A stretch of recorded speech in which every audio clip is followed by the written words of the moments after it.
When officials noticed the right shoe on burned body, they finally solved this gruesome case. When the investigators found the flesh, it was still warm. The odor of gasoline was just strong enough to prevail over the smell of the scorched body. The investigating officers had never seen a crime scene so hideously puzzling for many years of working. But one small hint, the victim's right shoe, helped them to solve this gruesome case. A simple shoe isn't likely to help puzzle everything out. Actually, the investigators had missed it at the first glance. But then, when they looked at it more carefully, they noticed a little detail that became a thread to finding the murderer. People say the devil's in the details, and that's definitely the truth. It was just before dawn when a lonely car was driving through an isolated strip of New Jersey roadway. Nobody was around, and the area was empty. It was bone-chilling cold, but the weather, beyond the shadow of a doubt, was the last thing on the driver's mind. Instead, he was staring at the woman beside him in the passenger seat. Apparently, she dozed off during their ride. She was comfortably sleeping on the driver's shoulder. She never opened her eyes again. When the two approached the town of Cranford, the driver drove his car onto the side of the road. He quietly reached into his pocket, not to wake up the woman, and lifted the barrel of a .32 caliber revolver to her head. Everything was over in a few seconds. Then, the man dragged her body out of the vehicle and quickly sloshed it in gasoline. The only one match was enough to set the fire and burn the body. The man watched it burning, returned to the car, and drove away. The next morning, the police found the body. The local newspapers all snatched up the horrific murder story and quickly turned the torch murderer into national news. Everybody couldn't stop theorizing about the motivations behind the gruesome killing. Some said it was a madman who killed the victim, while the others proposed it was a furious ex-lover who couldn't control his emotions.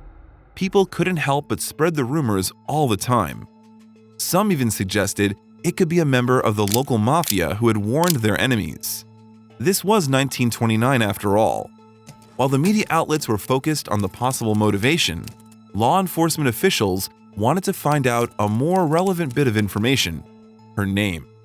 As the flesh was burned beyond recognition, it was not that easy. Moreover, the killer removed all the labels from her clothes to make it impossible to find out her identity. Officials had been struggling for 6 weeks, but to no avail. Then, the little detail changed everything. The investigators already knew that her shoes had been manufactured in Missouri, but they didn't notice that the right shoe was actually different from the left one. The cobbler had stuck a metal brace to the shoe to keep the arch and the heel from detaching. They decided to make the most from this information, and sure enough, a Pennsylvania store clerk showed the name of a client who'd asked to do similar work on her shoes: Miss Mildred Mowry, a 50-year-old Greenville citizen and a nurse. Thanks to this tip, police managed to reach several of the woman's friends, who were able to identify the body as belonging to Mowry. Luckily, these friends were able to prove not only this information. Mowry was a lonely widow who recently met a wealthy Baltimore doctor named Richard Campbell through a matrimonial agency. According to her friends, the woman got hitched with the man without even knowing him.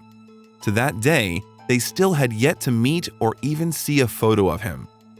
Actually, it had been weeks since they had seen Mowry herself. They didn't live together as Campbell worked at a sanitarium in New York City. Seemingly, Mowry wasn't fond of the whole situation, especially after loaning Campbell $4,000 for the home he was building for them in Baltimore. Officials used the information on the couple's marriage certificate and headed to Baltimore to find the so-called house. When they arrived, they saw a simple vacant lot, nothing more.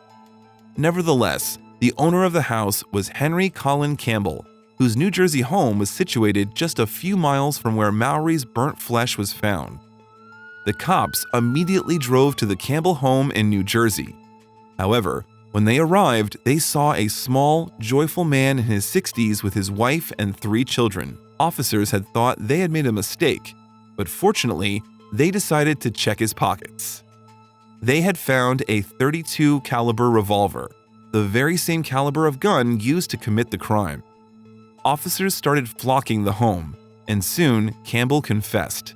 Not only did he murder Mowry, but Henry Colin Campbell wasn't even his real name. The man was called Henry Close, a con man who used to marry rich widows and then made them disappear. Close claimed he quit the criminal life and settled down with his family, but the addiction to morphine led him to his relationship with Mowry. When the victim began suspending him and revealed that the sanitarium he worked at was just a regular office building, Close realized it was time to end everything. He invited Mowry to Pennsylvania, promising the two would have a real conversation. Little did the woman know it would be the last conversation in her life. When a plea of insanity didn't work out, Close was eventually found guilty of first-degree murder and wound up in the electric chair in 1930.